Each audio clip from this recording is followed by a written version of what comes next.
The anti-God squad. The anti-God squad rolling down the streets, fucking looking to murk people for their anti-Christian behavior.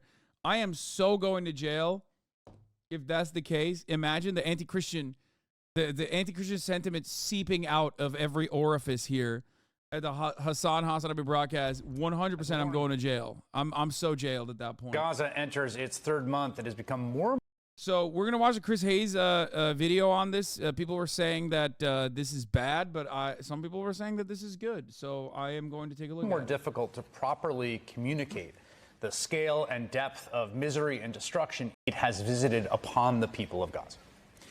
Over the past week, there have been 3 incidents that I think illustrate just how indefensible Israel's current campaign is on moral, strategic, and political grounds. First, of course, is the horrifying news of the death of 3 Israeli hostages shot and killed by Israeli soldiers in Gaza. Now, to be absolutely clear, the blood of those men is on the hands of Hamas, which committed a war crime by kidnapping them and putting them in danger. Alongside rage at Hamas for their deaths, the deaths have understandably also... Yeah, except, like, sure, I mean, I get spiritually, I understand where he's coming from, except they weren't killed by Hamas. Like, they were kidnapped by Hamas, but they weren't killed by Hamas. Like, they were actually under Hamas apprehension as hostages for, like, 70 plus days with no execution, right? Like I get what he's trying to say, okay? I understand it. It's like, well, if Hamas didn't kidnap them, they wouldn't be in fucking if Hamas didn't kidnap them, they wouldn't be in Gaza and therefore would not be shot by the Israeli occupying force that kills civilians indiscriminately, right? Like, I see what he's trying to say. They'd still be alive if Hamas hadn't kidnapped them. Fair, but also at the same time, they were kidnapped by Hamas, and Hamas didn't kill them. Israel did, right? So,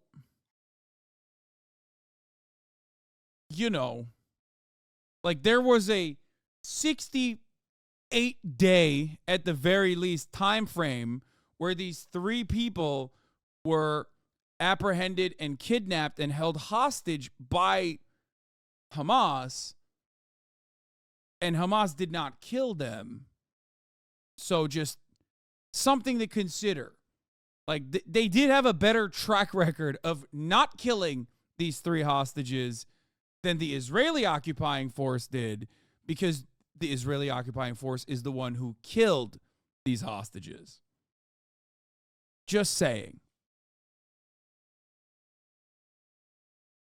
Like, in this situation, it's like, would you rather be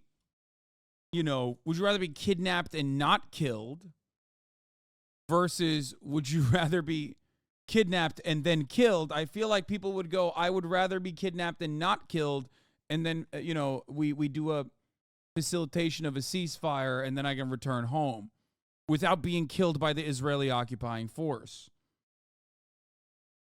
That's like the easiest decision of all time, it seems. But anyway, yeah, I got the TOS times. Thank you. Let's continue. Occasioned profound sadness and anger at the government in Israel. After all, the only thing that has actually delivered safety to a large number of hostages has been the week-long cessation of hostilities in November and extended diplomacy. Families of the hostages have long warned that the war itself risked killing their loved ones, and now that very eventuality they warned of has come to pass. Adding to the sense of betrayal are the circumstances of how these 3 hostages died. According to the Israeli government itself, they were shirtless. One was carrying a white flag, makeshift, when they were shot and killed by Israeli troops. I want you to think to yourselves for a moment. Why were 3 shirtless men waving a white flag shot by soldiers? I don't know. And was this the first time such a thing has happened in this conflict? I don't believe so, Chris Hayes. Perhaps it has happened before and has been serialized version of murder. I think. Good question, Chris Hayes. Now, I think, like, no, he's asking a rhetorical question. He knows the answer. Okay? This is for liberals. He's doing a good job. Okay? He popped off with the deaths are on Hamas's hands, certainly. And then now he's doing, you know what this is like? This is like when motherfuckers come into my chat and go, I'm actually pro-Palestinian, but Israel does have a right to kill as many Palestinian children as possible, Hasan, and you getting in the way of that actually seemingly is bad optics, right? You know how, like, people lie and say they're pro-Palestinian in this chat? In a way, Chris Hayes is doing that, in my opinion, in the opposite direction, where he's like, you know, Israel's pretty infallible and pretty good, but also, what's up with the fucking baby murder? It's like that. He's basically saying, like,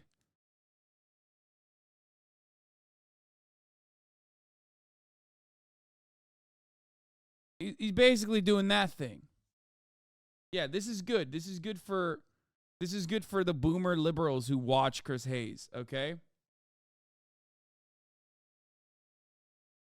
Have Palestinian civilians been shot and killed in similar circumstances?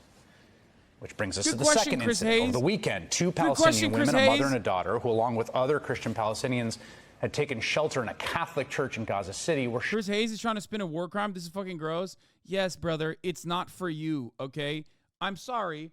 I am not going to fucking yell at the one dude, okay? The one white guy who is cutting a 10-minute fucking video shitting on, or not even shitting on, but like directly in the most liberal way possible, in the most liberal, aesthetics-focused, appropriate way possible, saying the things that Israel is doing, okay? Shot and killed. It's not for you. You already get the news from me. You already know. You already established your point of view. You already are aware of all these things. Chris Hayes, on the other hand, is not talking to you. He's talking to your mom and dad. And if he's talking to your mom and dad, he can't open up with the Israeli occupying forces fucking bloodthirsty and doing ethnic cleansing and no one is stopping them. That's not going to happen, right? You can't do that. Dude, think about what fucking happened to Ali Velshi. Think about what happened to Mehdi Hasan. Like, they didn't do that either, mind you, but they were at least, like, scary looking when they were talking about Israel and are biased, right? They're biased towards Palestinians. Why are they biased with a hard B? Because, you know, their complexion is a little maybe too brown. Maybe their names are a little too scary, right? They're Arabs, brother. Ali Velshi is not gone. He's been circulating through through all of the different shows. But there was a point where they were considering not shelving him, but basically they restructured it. Mehdi Hasan, on the other hand, has lost his Peacock show and is now basically just a secondary anchor on the network, which will still air on other shows and stuff, but like he's not, his show is gone. Bro, how does a foreign nation have so much power over the USA? It's not a foreign nation. It's a part of the United States, brother. Let's be fucking real. Okay? Israel is a part of the United States of America. Israel is also a very important state. Like, Israel is a cool state. It's one of the states that we care about. Not like Arkansas. Israel is an important state like Texas or California. Okay? And not like Wyoming or Arkansas, a state that nobody gives a fuck about. It has a tremendous amount of strategic interest to America's exploits in the region. Dude, my liberal-ass parents went from vehemently anti-Hamas at the start of this to entirely anti-Israel in the space of a month, and all they watch is MSNBC. That's what I'm saying. It's like, the more this shit happens, the more Israel is, like, indiscriminately or deliberately targeting fucking civilians, like, the worse the people's opinion is going to get. Now, That's the other reason. Like this, for example, okay? Christian mother, Christian daughter getting killed outside of a fucking church in Gaza. That is very powerful for the American Christian population that looks at this and goes, what the fuck?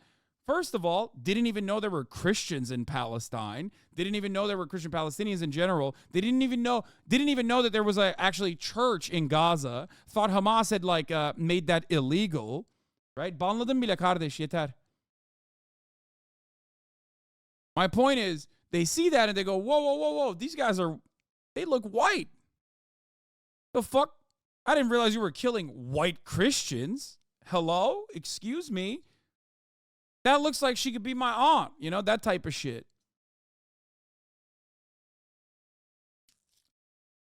The Pope himself condemned the killings. The Jerusalem patriarch of the Catholic Church said the women were murdered in cold blood by Israeli snipers as they walked to a convent in the compound, a point echoed this week by the Archbishop of Westminster in London. Well, it's certainly a cold-blooded killing.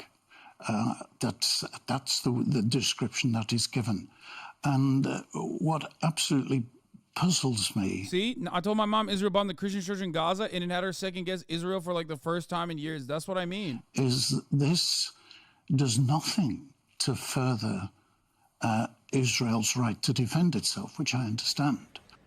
Israeli officials initially denied those reports, said they do not target civilians, no matter their religion. They now say they do not know what happened. We also don't definitively know what happened, in large part because Gaza is the most dangerous place in the world for journalists. And that brings us to the third incident. There's two On here. Friday, the legendary Gaza bureau chief for Al Jazeera, Wael al-Dawood, was wounded, and his cameraman, Samer Abu Daqqa, was killed as they covered the aftermath of an Israeli strike on a UN school that had been converted into a shelter. Now, you may remember Wael al-Dawood lost his wife, son, daughter, and infant grandson, all in an Israeli airstrike already in October. And Samer was a good friend and colleague of my friend and colleague, Ayman Mohyeldin. They worked together in Gaza. Both those men risked their lives, like all journalists in Gaza, to do their job. The Israeli military said it has never and will never deliberately target journalists, that it takes operationally feasible. That's bullshit. We know that's bullshit. Because of the other thing that they say all the time, which is that every single death, every single bomb is accounted for.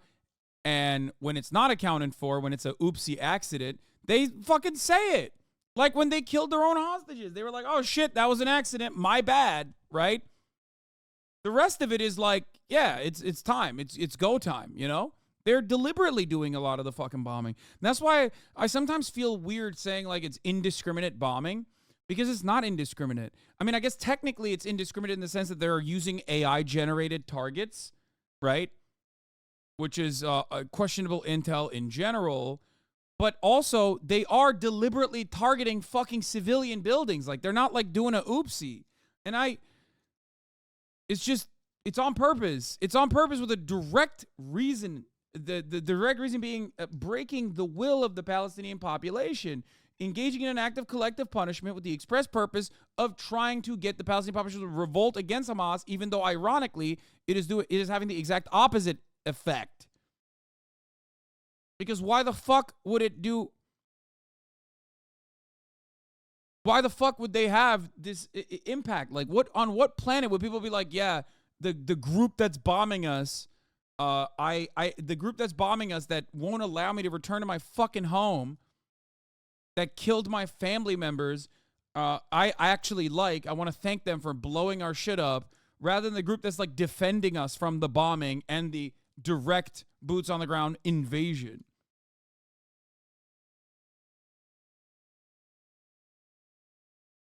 Measures to protect civilians and journalists. Now, there are two possibilities here. Either the Israeli military is intentionally targeting journalists to kill them and lying about it, or its methods of war making are so indiscriminate, in the words of Joe Biden, that more journalists have been killed in 2 months of this conflict than American reporters killed in 20 years in Vietnam. According to the Committee to Protect Journalists, 68 journalists have died so far. And I will tell you, I'm actually inclined to believe it's the latter, because there are dozens, if not hundreds, of first-person and eyewitness accounts of deaths as wrenching and outrageous as the deaths of the hostages and the women in the church that are not journalists. And again, amidst the fog of war and the dangers for reporters, it is simply impossible to independently confirm them, and we need to be very careful. By the way, gross piece of shit, Anthony Blinken had the audacity, the gall, to deliver a speech yesterday where he talked about all of the journalists that were slain this year, and he just kind of basically let it hang as though those journalists that were slain this year were just like slain, as though the journalists that were slain this year were just like slain, or just like they perished on their own, or a foreign adversary killed them.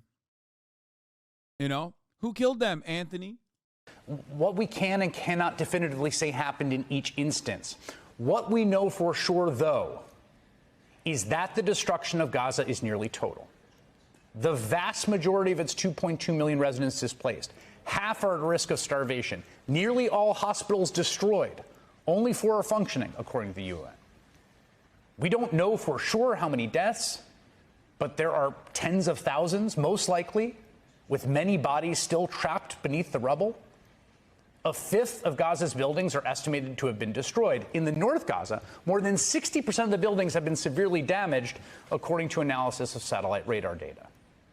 A U.S. intelligence assessment found that half of the bombs dropped were, quote, dumb bombs, that is, not targeted, but rather enormous explosives that blow up everything around them. No wonder, then, that the excellent veteran war correspondent Clarissa Ward entered Gaza with an Emirati medical team. When she did that, she compared the ruins she saw with her own eyes to other devastated war zones in Chechnya, Syria, and Ukraine. A man and a 13-year-old boy are wheeled in, both missing limbs, both in a perilous state. By the way, who gave them the dumb bombs is a good question as well, obviously. We're giving them the dumb bombs. Dumb bombs that are supposed to be going to Ukraine right now, as a matter of fact. In a defensive posture, this is something that they literally need, like artillery, tank shells, things of that nature. These are what are considered dumb bombs, right? They're not guided munitions. Like, and Ukraine was running out of it so much that they literally had to tap into the South Korean artillery.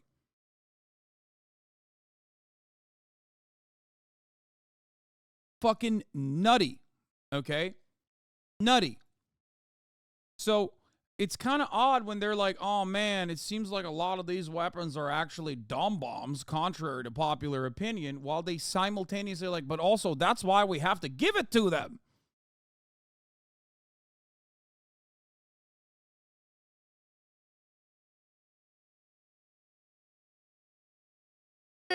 Since the field hospital opened less than 2 weeks ago, it has been inundated with patients. 130 of their 150 beds are already full. By the way, notice how Chris Hayes is now reporting on it, and then he's using Clarissa Ward's reporting on it. That's what I was trying to stress for you guys. Like, it's a real turning point for mainstream media when you got, like, you know, America's beloved blonde Clarissa Ward going in to Gaza and reporting directly from a fucking Gazan hospital. Like Grozny, Aleppo, and Mariupol, Gaza will go down as one of the great horrors of modern warfare. The Israeli government says the ultimate responsibility for this destruction lies with Hamas because it hides within the civilian population of Gaza. And there's one level at which this is true and not even really in dispute. I mean, Hamas is interwoven with and embedded in a dense civilian population. Hamas doesn't have some huge area marked as Hamas military base set far away from apartment complexes that Israel can attack with no worry about civilians. There's 2 problems with this justification, though. One, international humanitarian law is clear. There is no category of human shield. For example, if a number of terrorists are holed up in an elementary school with a bunch of children, you can't simply bomb the school and blame the terrorists for the children's death. But that aside, the deeper problem here is that if you spend any time at all reading the Israeli press, listening to what Israeli leaders and commentators are actually saying, it is very clear that for a lot of people in government, The mass destruction of Gaza, raising it like Putin raised Grozny or Assad raised Aleppo, is the point, the goal. Many prominent members. Let me run it back because I missed it. It is very clear that for a lot of people in government, the mass destruction of Gaza, raising it like Putin raised Grozny or Assad raised Aleppo, is the point, the goal. Many prominent members of the Israeli governing class don't think there is such a thing as an innocent civilian in Gaza, have said that everyone in Gaza deserves their fate. From Knesset member Meirav Ben-Ari saying that, quote, the children of Gaza have brought this upon themselves. It's wild to see your take from 2 months ago on MSNBC. Wait, what is... Wait, what is my... What? Civilian population of Gaza. And there's one level at which this is true and not even really in dispute. I mean, Hamas is interwoven with and embedded in a dense civilian population. Hamas doesn't have some huge area marked as Hamas military base set far away from apartment complexes. Oh, he used the school shooter analogy. No worry about civilians. There's 2 problems with this justification, though. One, international humanitarian law is clear. There is no category of human shield. For example, if a number of terrorists are holed up in an elementary school with a bunch of children, you can't simply bomb the school and blame the terrorists for the children's death. Let's go. Just saying, bro. Hasanabi hate Chris Hayes popping off a little bit. But that aside, the deeper problem here is that if you spend any time at all reading the Israeli press, listening to what Israeli leaders and commentators are actually saying, it is very clear that for a lot of people in government, the mass destruction of Gaza, raising it like Putin raised Grozny or Assad raised Aleppo, is the point, the goal. Yep. Many prominent members of the Israeli governing class don't think there is such a thing as an innocent civilian in Gaza, have said that everyone in Gaza deserves their fate. I mean, we know Hayes listened to Chabo. It would not be shocking if he watches highlights of the broadcast. What are you talking about? He's literally fucking talked about shit happening on this broadcast on his Twitter before, and like in the most embarrassing ways as well. Like, what was it? What the fuck was I talking about that he tweeted about? Fuck, I forgot. It is really... He's tweeted about like some incredibly embarrassing shit. I think it was literally the XQC debate or something. Yeah, it was me debating XQC or something that he was watching. From Knesset member Meirav Ben-Ari saying that, quote, the children of Gaza have brought this upon themselves. To an Israeli military spokesman saying the emphasis of Israel's military campaign was, quote, on damage and not on accuracy. Yep. To Israel's president, Isaac Herzog. By the way, remember, this is from October 16th, okay? Oh, I forgot what it was, but he posted something, and I said, please stop posting about this. That was my last one, I promise. I honestly was just trying to figure out what was going on, but it failed. I forget what he was actually posting about. But anyway, but remember, like, it's good that he's actually, you know, saying all this now.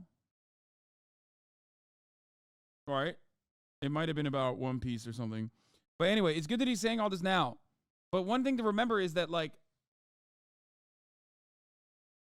this is something that everybody's known about. Something that everybody's known about since day one, since October 8th.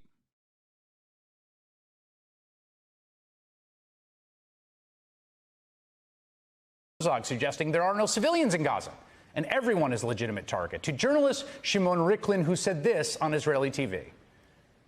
חס וחלילה, שהמלחמה זה אני, אתה רגל על הגב. שהמלחמה זה אני. אני מודה, אני אגיד את זה פה, לא... By your logic, attacks by Hamas on U.S. or Israeli territory right now would also be justified? Wait, what do you mean? If Hamas conducted an attack on Israeli territory right now, would that also be justified? When have I said that is justified? What are you talking about?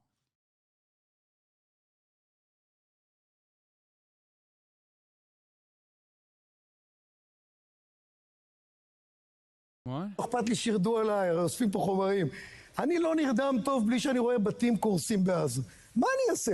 There's a reason why you've never actually been able to fucking find a video about me saying October 7 was justified, because it doesn't exist.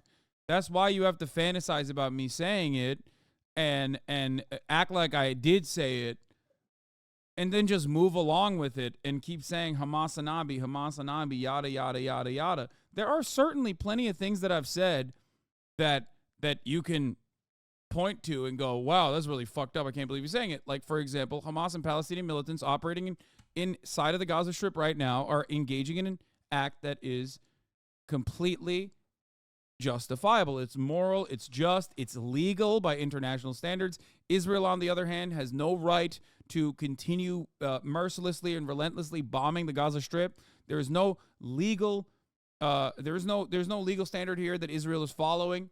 Israel does not have a right to bomb Gaza. Okay? So yeah, if you want to get fucking mad, you can get mad at that shit. Why you like cuckolds, Hasin? Who's the cuckold? What? All right, whatever.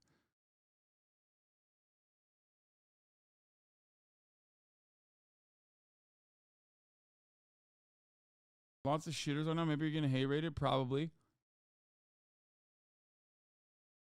Palestinians have the moral responsibility to defend themselves and have the legal responsibility and the legal right to defend themselves. That's number one. Israel also has that right, okay? So on October 7th, Israel actually fucking defending itself is fine. It's correct. They are allowed to do that. That is what they're supposed to do. That's the entire fucking purpose of the military force, right? Israel, on the other hand, cannot defend itself by going into Gaza and blowing up Gaza. There is no way that you can conduct this military operation. That's it. And this is not my analysis on the matter either. I'm not alone in this perspective. Okay? Israel is a belligerent occupier. Okay? Israel is a belligerent occupier maintaining a belligerent occupation that is an apartheid state. It falls under the legal standard of an apartheid state. This is a war crime. This is terrorism. This is not allowed. Okay?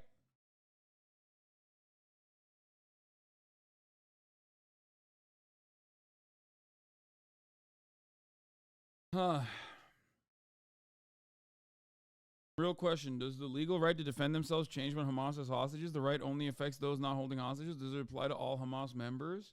Does the legal right to defend themselves change when Hamas has hostages? No. The fact that Hamas has hostages turns this into a political situation beyond a military operation. This is something I've also brought up. I know that Cenk has like this brilliant idea of like tactical teams, send them in. Sure, that is a like surgical and precise strikes using surveillance is something that you could do, except that's not how you operate in the fucking real world. You don't send in the SWAT team immediately. You send the SWAT team in as a last resort.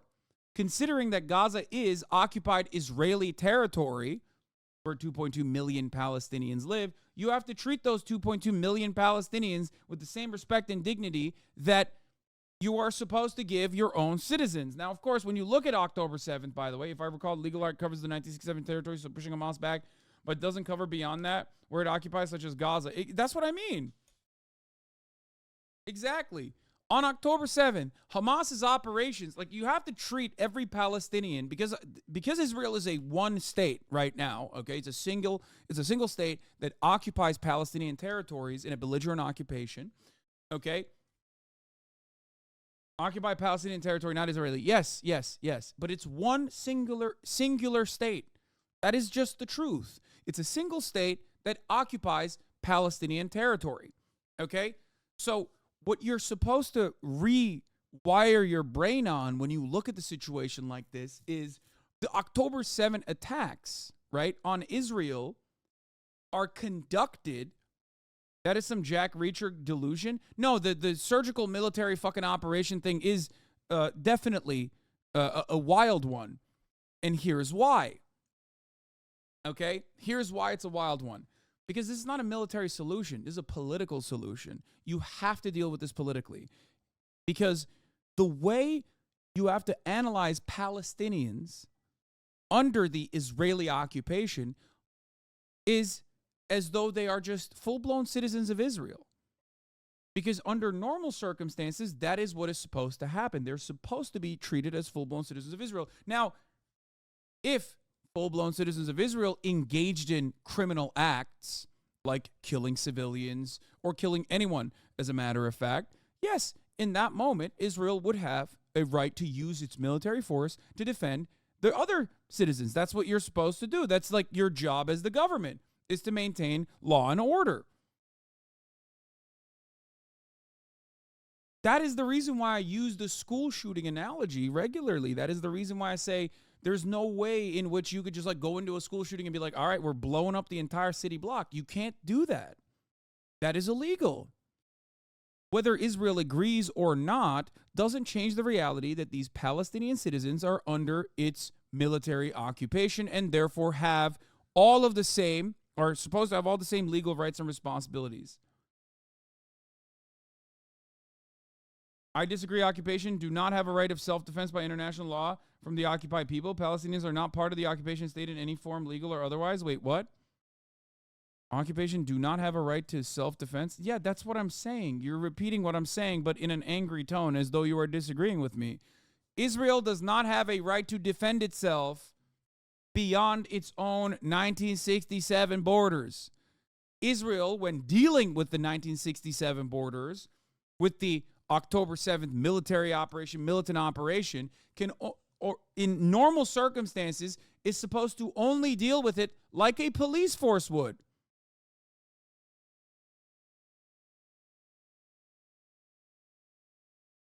That's it.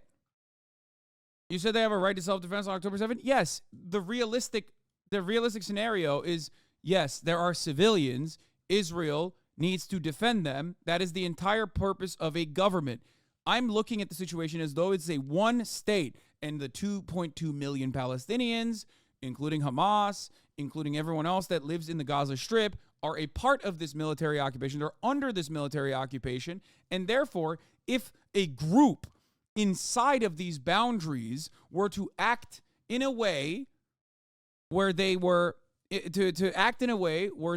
attacking civilians, then yes, of course, the government is supposed to deal with that in a way that you normally would.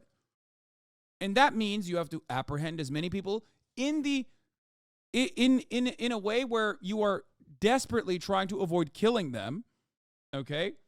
And then put them under criminal trial. Israel doesn't do that. Israel doesn't use its own civil courts to engage with Palestinians in general.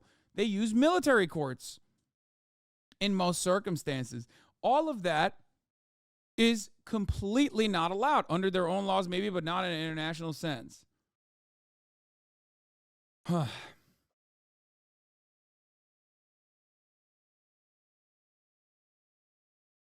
By international law, they should yeah. If you think that like international law allows Hamas to fucking kill civilians, you're wrong. That's not true. There are obviously extents to self-defense under international law. You can't, for example, kill children. That's what Israel violates on a daily fucking basis. The same goes for Hamas too. When they're conducting a forward military operation inside of Israel proper, they are 100% in violation of international law. This is why it's considered an act of terror.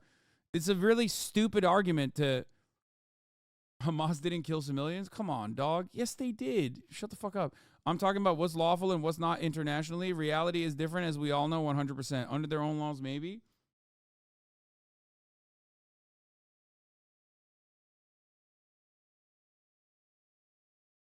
Yes, brother, they did. Hamas did kill civilians. Come on. It's not just Hamas. The Palestinian militants and maybe even other criminal entities, criminal elements that snuck into the border definitely killed civilians, okay?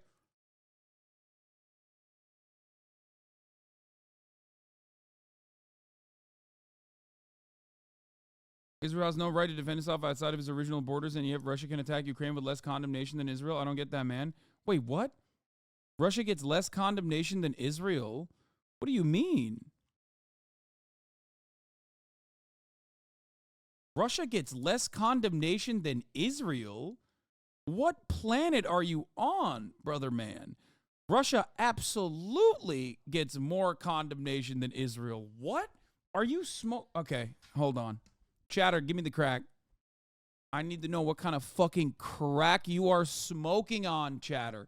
It has to be new kinds of crack that we did not even know existed, brother. Russia has global sanctions placed upon them for the invasion of Ukraine. What the fuck are you talking about? Every other Western country is technically not even supposed to be trading with Russia right now. The only reason why they bypass it is because Russia has gas and they need it. You're out of your fucking mind. You found a new type of crack. Put the crack pipe down, chatter. If you think Russia has gotten less condemnation than Israel, you are out of your fucking mind. I wish for the day that we give Israel the same level of condemnation and the same level of international action that we have given to Russia.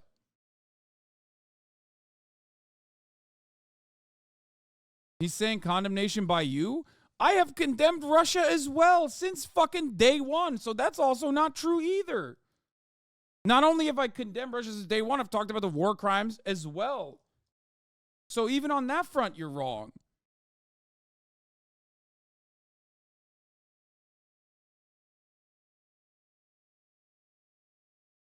You disagree with me here, but okay. Brother, you cannot disagree with the facts. Okay? You literally cannot disagree with the facts. The United, especially as we're talking about yet another instance, here's the scoop, as the U.S. slow rolls UN action on Gaza, the State Department is working to block another bid for accountability. Officials are preparing to pressure Switzerland to reject global calls for a conference on Geneva Convention's violations in Israel-Palestine. They're also vetoing yet another UN Security Council measure. So the idea, okay, Hasan, then do you think Israel is as bad as Russia right now? I think what Israel is doing, pound for pound, is worse than what Russia has done in Ukraine, and what Russia has done in Ukraine is pretty unimaginably bad. Yes. And that is, I think what Russia has done in Ukraine is completely unacceptable, immoral, okay? You can't disagree. What do you mean you disagree with that? What are you talking about? When you literally look at just the civilian death count, when you look at the destruction of infrastructure, Ukraine is a massive country with 44 million people living in it. Gaza is an open-air prison maintained by the Israeli government, by the Israeli occupation, a belligerent occupier for years at this point. 50 plus fucking years. Which means, because Russia was attacking Ukraine and Israel was attacked, no, brother, you are mistaken. Because October 7 is not when history started. Because on October 6, on October 5, on October 4, and every fucking year before then, since 1967. Love your stream, just giving my opinion. I know you're giving your opinion, and I respect you doing that. I'm simply trying to make sure you understand that, yes, if you personally think that since 1948, but like directly since 1967, chat, since 1948, and also since 1967 directly, I'm talking about like direct occupation. Okay? And for people that say the history didn't start in 1967, okay. History also didn't start in 1967, I agree. It started in 1948, or if you don't want to talk about 1948, it started even before then. There was a point in time when Palestinians were not being ruthlessly slaughtered, okay? They were still existing under an empire, the Ottoman Empire.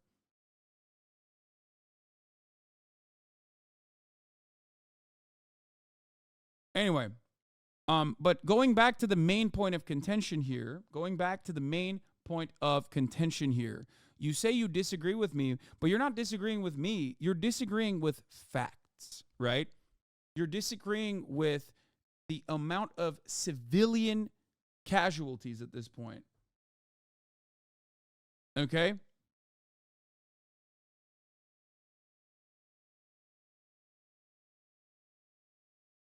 So that's the issue. The issue here is not that you are disagreeing with me. The issue is you're looking at facts and saying, no, I don't agree with that.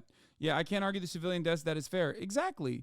And when you talk about like October 7th, like, oh, Israel was attacked first, you 100% forget what preceded that attack. The everyday existence of an apartheid regime renders October 7th to be a inevitability, right? Not a justification, but an inevitability, certainly. Of course. Because if you were placed under similar circumstances, you would probably do the same thing. Most people understand that. I mean, look at David and Goliath, right? The story in and of itself. Unfortunately, the only answer seems to be going back in time to ensure Israel is not created in the first place. No, that is not an answer. That's not something that we can do. It's not going to happen. And I'm not actually personally demanding that that happens. My point is, I see what's going on in Israel and Gaza and the West Bank as a one state.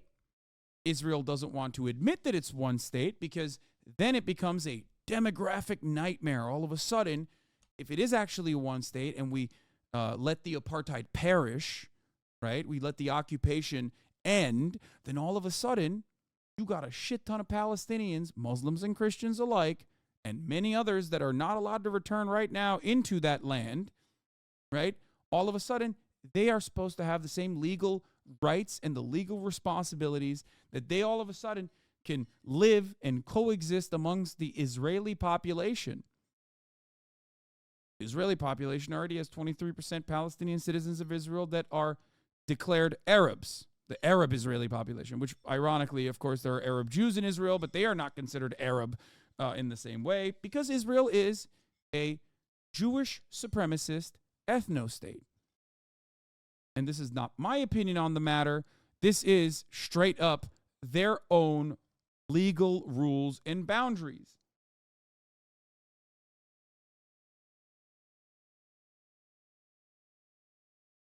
What is this? POV is the 1950s and you see your African-American friend being beaten, but you have to act like you don't care. I'm said. What?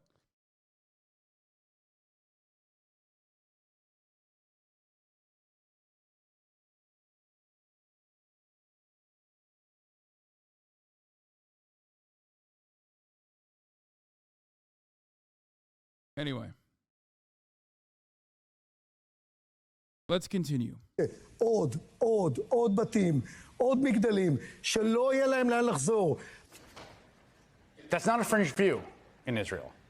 I mean, even the Israeli Prime Minister, Benjamin Netanyahu, invoked the lessons from the biblical story of Amalek and addressed the nation in Hebrew in the end of October. And in that biblical chapter, God commands King Saul... The argument against that is that they're surrounded by Muslim ethno-states and that's okay, but it's wrong when Israel wants to have a state. Yeah, that's also fucking ridiculous. Like, there's no world in which you could be like, all right, well, I'm going to go in and make Germany into a Muslim ethno-state now, and I'm going to forcibly remove all the Germans, both Christian and Muslim, as a matter of fact, that lived there, because it's surrounded by Christian ethno-states. Like, these are not ethno-states, okay? You're saying like, oh, these are Muslim ethno-states or Muslim supremacist ethno-states. That's not how this works. They're nation states that are comprised of Muslims. It's very different than being a Jewish supremacist ethno-state.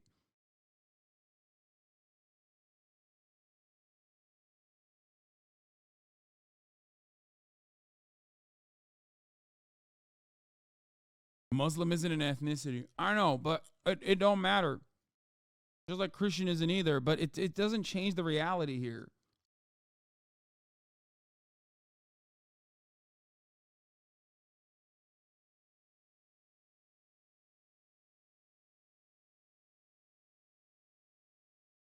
On how to respond to an attack by the rival kingdom of Amalek. Quote, now go attack the Amalek. Like here, I will say this. Yeah, heterodox cultures dominating dominating a region aren't an ethno-state. Like, America is a white supremacist nation. Okay? It was built on white supremacist principles. But I would not say that America is a ethno-state. Okay? No matter how hard people try to expand upon the white concept, and no matter how much I talk about the white supremacy baked into our criminal justice system, and how it basically keeps coming out from every orifice, like the historical wrongs that we have committed, America is still not a ethno-state. America, as a matter of fact, is one of the most diverse countries on the fucking planet. Okay? That's the difference. Israel, on the other hand, is an ethno-state.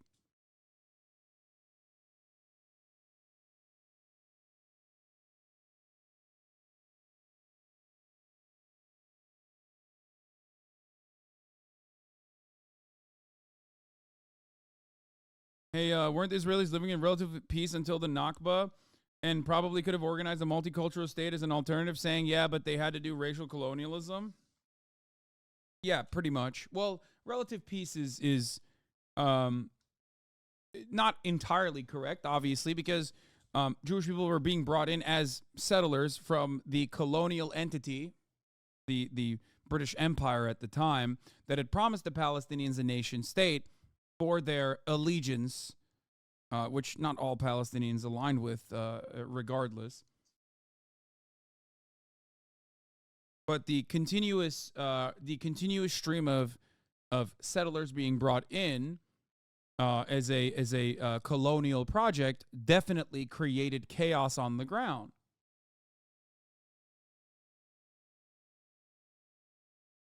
Never to the same degree, though, and the stability could have been created by the colonial power genuinely being interested in, like, making sure that this area was diverse and could coexist, but they never really wanted to do that at all.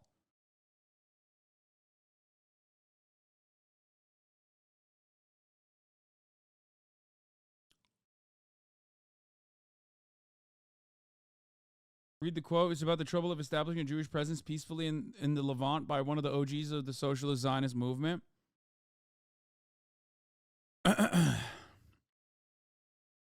Brit Shalom sought peaceful coexistence between Arabs and Jews to be achieved by the renunciation of the Zionist aim of creating a Jewish state. The alternative vision of Zionism was to create a center for Jewish cultural life in Palestine, echoing the earlier ideas of Ahad Ha'am. At the time, Brit Shalom supported the establishment of a binational state where Arabs and Jews would have equal rights. This is why I said Zionism has changed throughout time, for the record, because, like, right now, Einstein, for example, who also had similar opinions on this matter, okay? Einstein literally would be considered an anti-Zionist for this perspective. People that have this perspective that were considered socialist Zionists literally are now considered anti-Zionist, and not even that, but also anti-Semitic. In the foundations of Brit Shalom, one of the determining factors of the Zionist aim has no equal example in history. The aim is to bring the Jews as a second nation into a country which already settled as a nation and fulfill this through peaceful means. History has seen such penetration by one nation into a strange land only by conquest, but it has never occurred that a nation will freely agree that another nation should come and demand full equality of rights and national autonomy at its side. The uniqueness of this case prevents its being, in my opinion, dealt with in the conventional political legal terms. It requires special contemplation and study. Brit Shalom should be the forum in which the problem is discussed and investigated.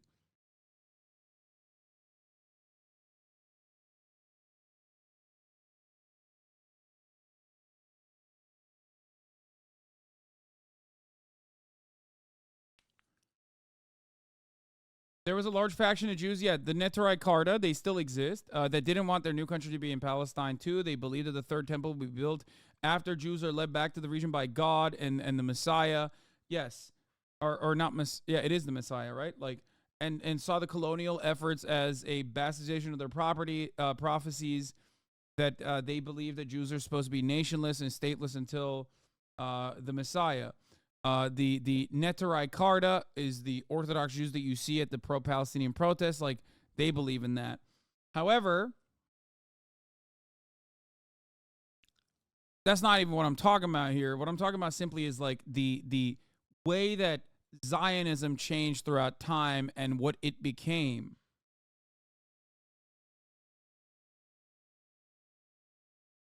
Marxist principles drove the aspect of early Zionist project in the early 1920s and 50s. Look at the kibbutz as a contemporary example of this. Yes. The problem is it's not necessarily Marxist, but more like a Nazball ideology, because like the way it what basically it turned into is like a nationalist movement, like Strasserist. Exactly.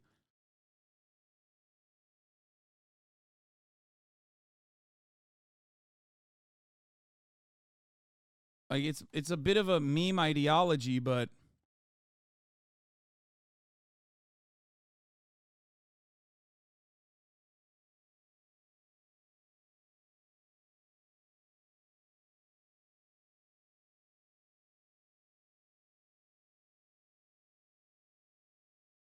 what a great satirical joke. No, it's not even, it's not necessarily a joke. It's like anti-capitalist, but also simultaneously, but like Strasserites are obviously Nazis, so they like hate Jews, right? But it would be like a Jewish Strasserite ideology where they are legitimately anti-capitalist, but they're also colonial and also Jewish supremacist.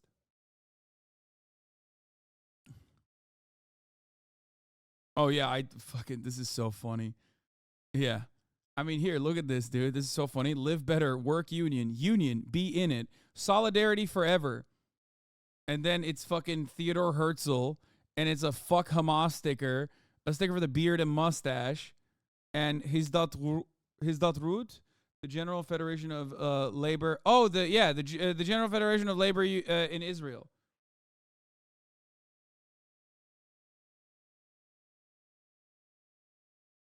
Bro is so confused. No, dude, this is like,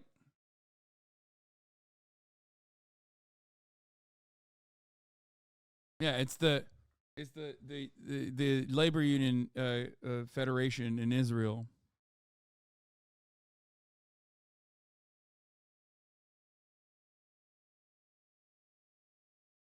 The Israeli left in one photo? No. No, I think this is like, this is literally the most prime example of just being a populist, Lamau. No, I think like,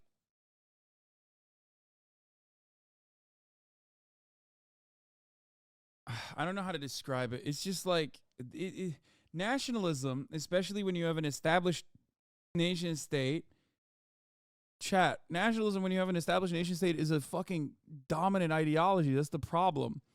Nationalism when fighting against a colonial power can be an emancipatory movement, but nationalism within an established nation state, especially a nation state that is the belligerent occupier, is just fucking way more powerful than anything else. Anyway, let's finish this Amalekites and totally destroy all that belongs to them. Do not spare them. Put them to death, men and women, children and infants, cattle and sheep, camels and donkeys.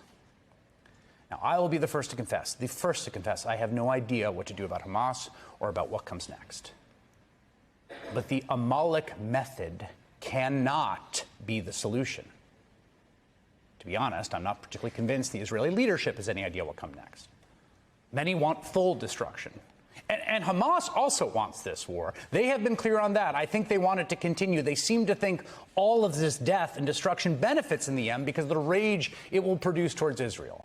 But whatever your views on the Israeli-Palestinian conflict, it is just plainly the case that our country is supporting a war whose animating moral logic looks to most of the world, and frankly to me, to be that every single last person in Gaza is guilty and deserves their lot.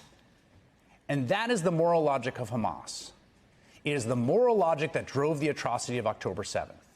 And an atrocity like October 7th cannot justify whatever comes after it, whatever the response. There is no terrorist attack, no matter how horrific. Bro, he literally, he made a liberal sandwich. He literally started off by being like, everything is Hamas's fault. And then is ending with everything is Hamas's fault in a 10-minute video where like 9 minutes and 30 seconds of the entire video is literally about Israel's death and destruction. He just made a little sandwich. He said Hamas is the main party responsible for all the violence, and then literally talked exclusively about Israel's death and destruction.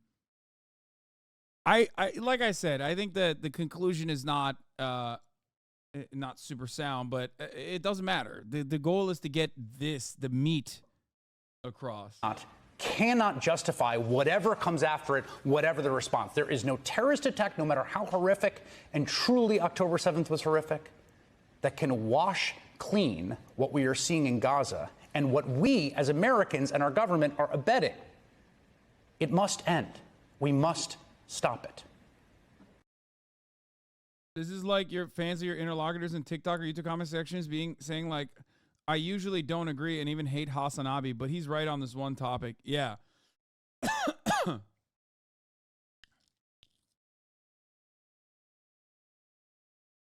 I think it's contrary to popular opinion. I think this was decent for. Crazy how this lip sentiment wasn't given to atrocities in the Middle East after 9/11 either. Anyway, but yeah, this is like really fucked up shit. Amid UN Security Council intrigue, U.S. privately moves to block another option for international accountability for Gaza.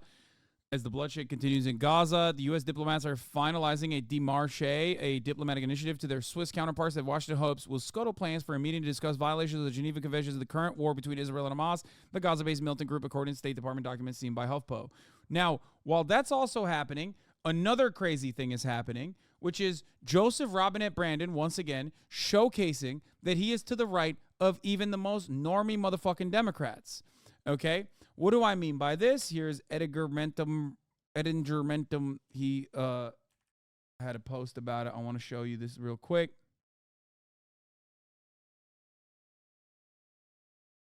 Where the fuck is it?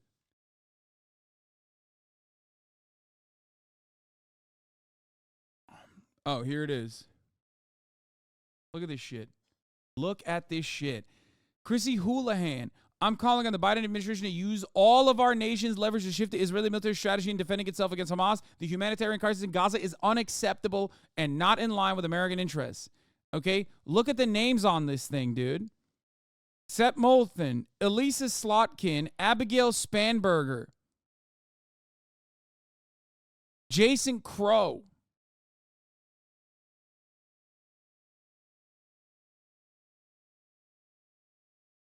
Spanberger on here is insane. Really can't overstate just how far on the pro-Israel extreme Biden is, even relative to his already very pro-Israel party. The Democrats are a pro-Israel party. That's crazy. You got like fucking CIA people being like, yo, you got to chill. You got to cut it out.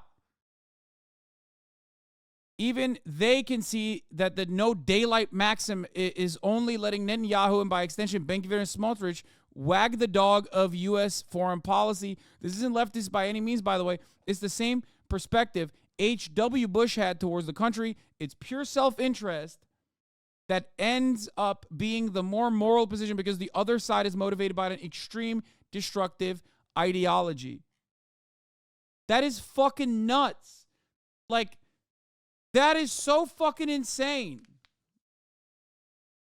Brandon doing this at the behest of a far-right, fascist, and deeply unpopular government of a foreign nation is the most unimaginable thing. This is what you expect from fucking Donald Trump, okay? This is not what you expect from Joseph Robinette Biden, who's supposed to uphold, like, liberalism, right? International rule-based order. We're supposed to go back, Jack. We're supposed to go back to a good time. How do you think this plays out? I'm beyond talking about the morality of the situation, okay? Here's Representative Jason Crow. A growing push from the U.S. and the international community for Israel to do more to avoid civilian casualties in Gaza. Several key lawmakers in Washington are saying that they've seen no significant change. Why is he so pro-Israel? Because he's old as fuck, bro. His brain has stopped making new memories. He still thinks it's 1967. That's why. His brain has not caught up. A lot of boomers think Israel is this like, you know, rugged self-starter nation that can like really kick it to the fucking enemies all around. That's what they think. They're not looking at this and going, oh my God, this is literal fucking genocide. Because let's be clear, like in the 60s and 70s, I mean, even MLK was like a bit of a Zionist, right? Back then, people didn't really fully comprehend, didn't fully grasp the situation. Obviously, there were more radical figures, more radical revolutionary figures, even in America that did, right? The Malcolm X's of the world. And of course, MLK died before 67, so that is a little bit different. But my point is, for a very long time, for Americans, for American libs in general, Israel has been kind of like a cool little island that is our allies that we have to defend. Like, that's our moral obligation. And they're doing a pretty good job, and they're doing military victories and shit like that.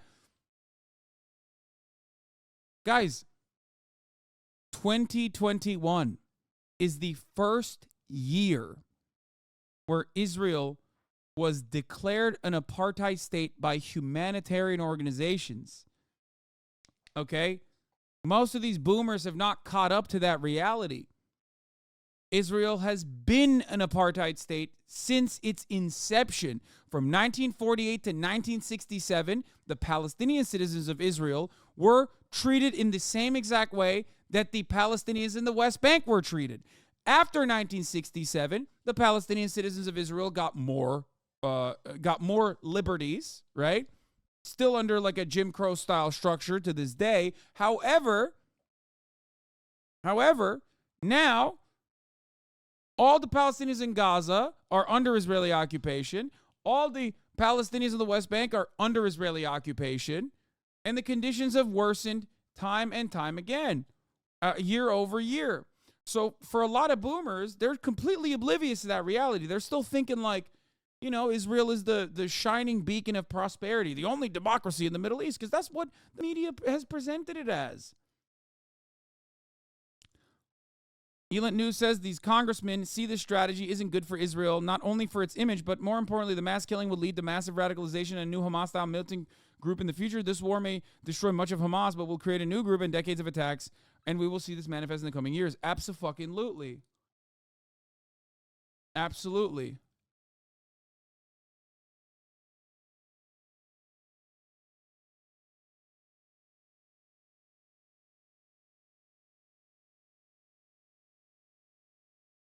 But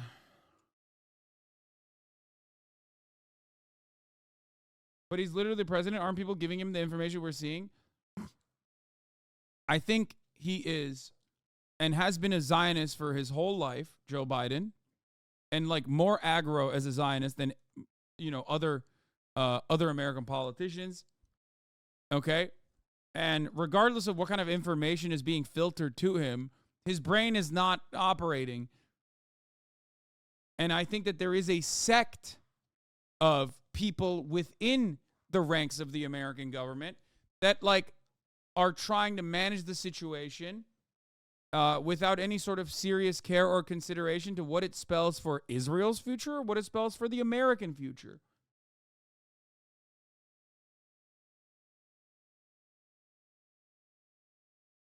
It's crazy because wasn't he critical of Israel when he was younger? No.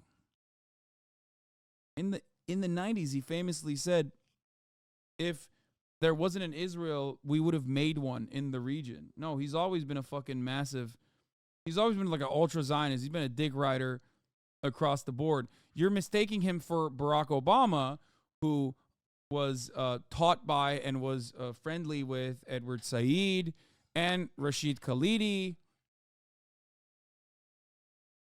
You might be mistaking it with the South African apartheid, which Biden was in the 90s very much against and openly criticized.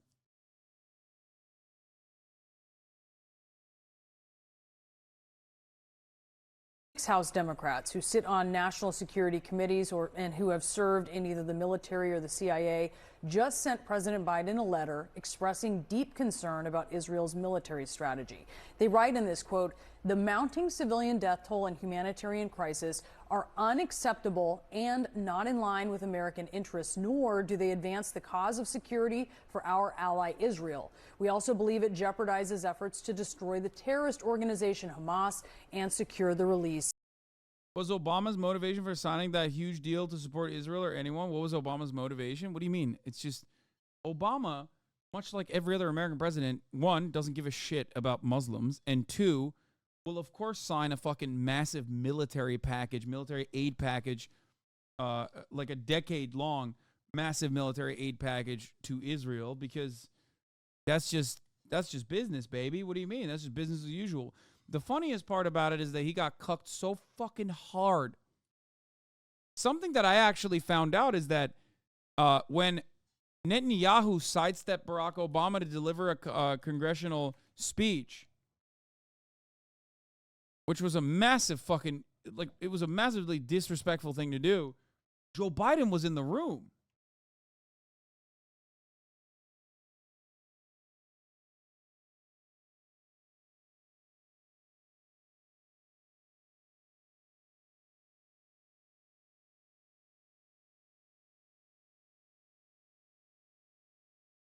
Hold on. Yeah, White House steps up pressure on Netanyahu over speech to Congress. Obama steps up the pressure on Israeli PM over Iran nuke deal, where he basically went and he was invited by the House Republican leadership to address a joint session of Congress Tuesday, where he will speak out against President Obama's plan to seek a nuclear weapons deal with Iran. The White House has said the partisanship resulting from the invitation will be destructive to the Israeli-U.S. relationship.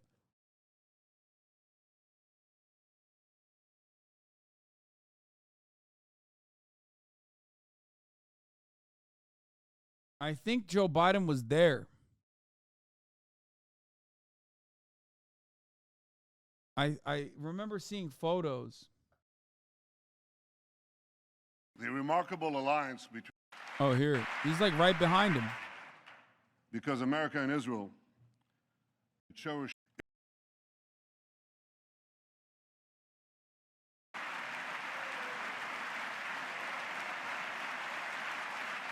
UN 2000 and fucking bitches, dude. Giving him a standing ovation.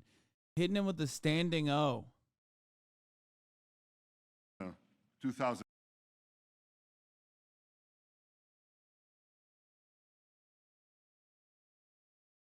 Members of Congress.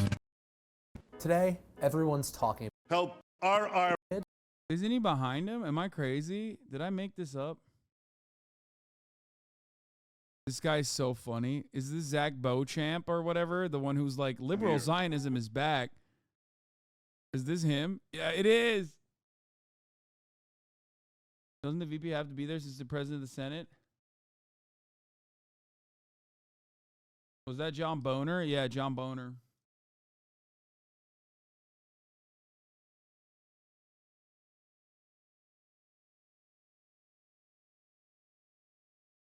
Members of... No, that's Boner and what? Oh shit! Hold on. You don't mind of all hostages. One of those lawmakers on the letter with us now, Democratic Congressman Jason Crow of Colorado, who is on the Intel and Foreign Affairs Committee. Congressman, you say in this letter that we, meaning the U.S., has consistently pushed for Israel to shift its military strategy. There's been no significant change. What do you make of U.S. officials like the Defense Secretary highlighting this lower intensity approach, but then you don't actually see it, and the U.S. still sends unconditional aid?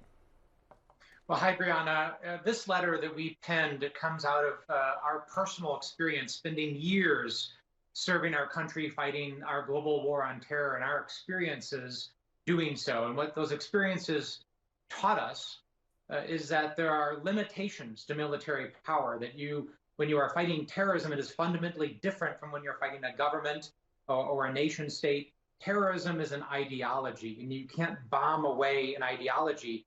These terrorist organizations, they feed off of despair, anguish, hopelessness.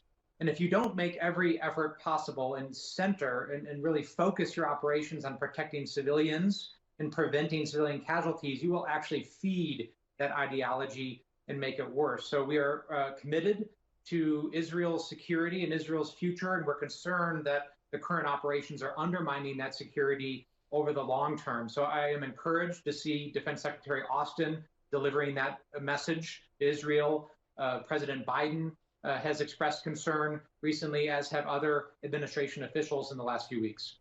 You know, it was pretty stunning to hear Secretary Austin in Israel talking about what he would like to see happen. And then you hear the Israeli defense minister saying something very different and making it clear that Israel is not going to take that advice. What does the U.S. then need to do? Does there need to be condition on the aid?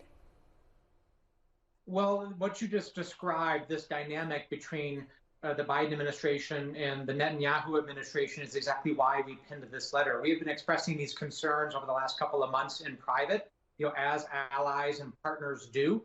We are a partner and strong ally of Israel, and they are of us. So making sure that we expressed our concerns in private, but those concerns have not been adequately heard. So that's why we made this letter public. So continuing to push and, as we said, use our leverage as an essential partner to Israel to impact that change and put in appropriate guardrails, because we have to make sure that American interests are being served, American security is being served. There have been over 100 attacks on U.S. Bases, installations, and ships in the region in the last 2 months. Those attacks continue to increase. So we have to make sure that American interests are being served as well as Israeli interests. And that's why we sent that message through this letter. You call out Netanyahu specifically in your letter for his approach. You say Israel, obviously, is a key U.S. partner. Is Netanyahu a good U.S. partner? Well, that's why we drew that distinction between the state of Israel and the Israeli people and Prime Minister Netanyahu, which I think is a really important distinction to draw here. I do not have confidence that Bibi Netanyahu is doing the right thing by Israelis. He, I think, failed Israelis on October 7th. I mean, listen, just earlier this year, 20% of Israelis, a fifth of the country of Israel, was out on the streets protesting the Netanyahu government in some of its more extreme policies. And then you have what is potentially their greatest intelligence failure in a generation, and military failure in a generation on October 7th. So I don't think he has served the Israeli people well. And that's why we have been very clear that we don't think his military strategy. Damn, dog, we went from all Jews are Israel and Israel is all Jews, which is what Zionists say, to not even all Jews, but like Israelis also don't even like the Netanyahu administration, which is true. When you start looking for finger pointing like this, I think the attitude shifted somewhere along the line. The attitude shifted dramatically, okay? This spells a change. That's all I'm saying. These guys literally were like, Israel, what? What's going on? What is she doing?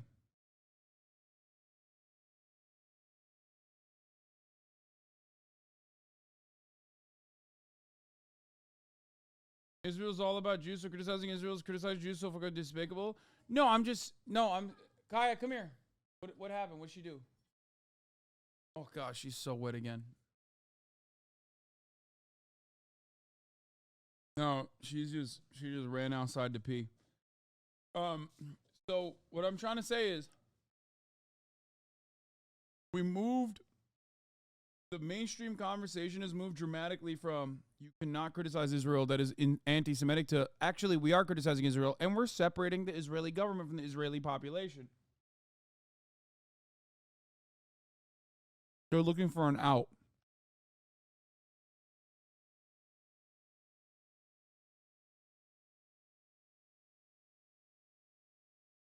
They're giving people the moral permission to actually criticize Israel's actions. This is a good thing. This is a move in the right direction if you are a fan of ending this conflict as quickly as possible.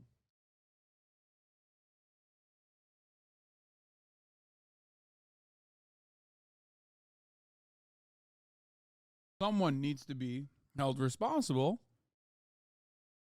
And they're saying, like, no, it's okay. You can criticize Netanyahu now.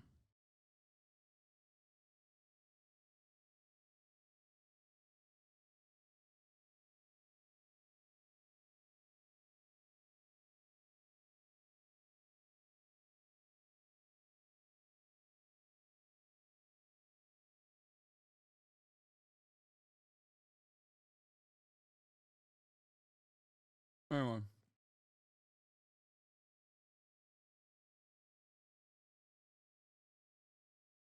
All right. We're moving on from this.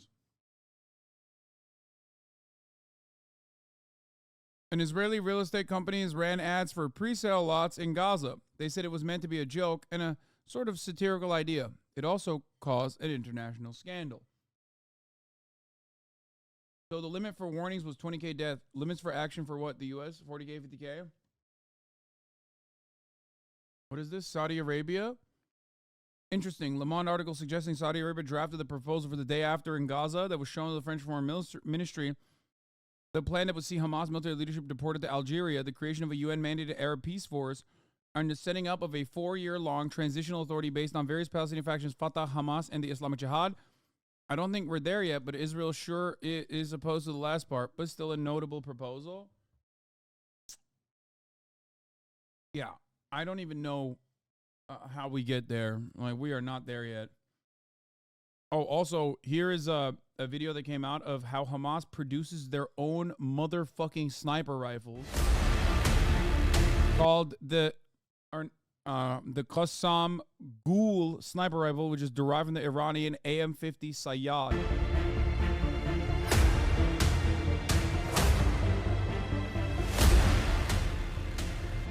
These motherfuckers are making artisanal bathtub sniper rifles, man. That's crazy.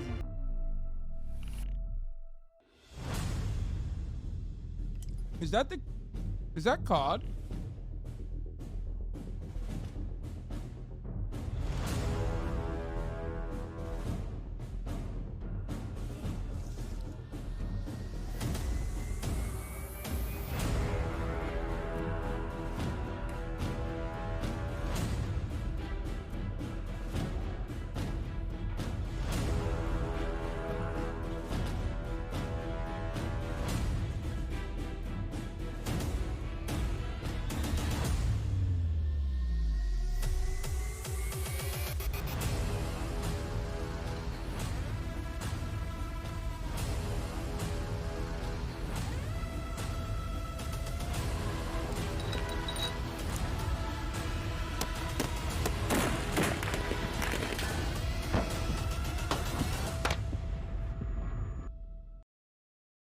That's crazy.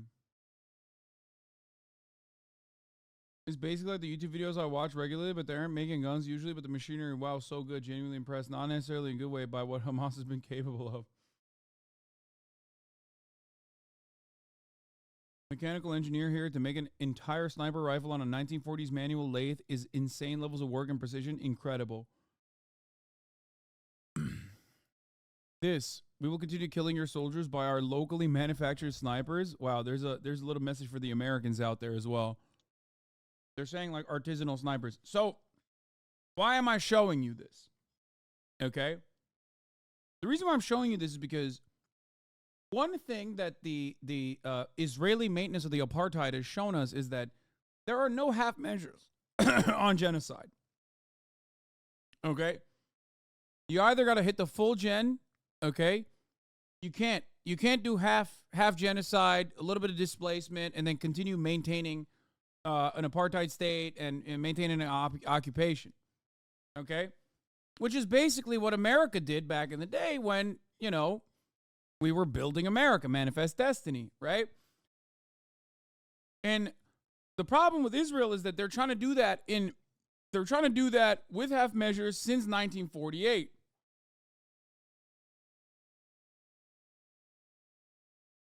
And that's the issue. This is also why it is ridiculous to be like, oh, we just did the blockade. Like, this is a demonstration that the blockade doesn't work. So why do you have it to begin with? Does that make sense? Like, it's very clear that the blockade has been an abject failure on top of everything else. Because when there's a will, there's a way. People are going to find a way to resist being killed, being murdered. You know what I mean? So are you saying there should go full genocide? No, I'm saying they should not do genocide. I think that much is clear to everyone with a fucking brain cell. Why the fuck would I say they should go do full genocide? I am anti-genocide.